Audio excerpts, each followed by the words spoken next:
কিছুই ভালো লাগছে। হ্যালো, আরে শালা মদন, তুই মনে করেছিস আমি তোকে খুঁজে পাবো না?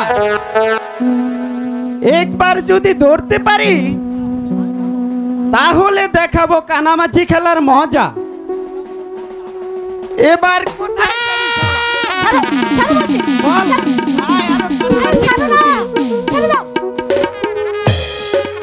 আর শালা, কাকে খুঁজতে গিয়ে আমি কাকে ধরে ফেলেছি? তুমি কিন্তু ভারী দুষ্ট হয়েছো। ইস, এখন যদি কেউ দেখে ফেলতো তাহলে আমার কি হতো? আমার তো চোখ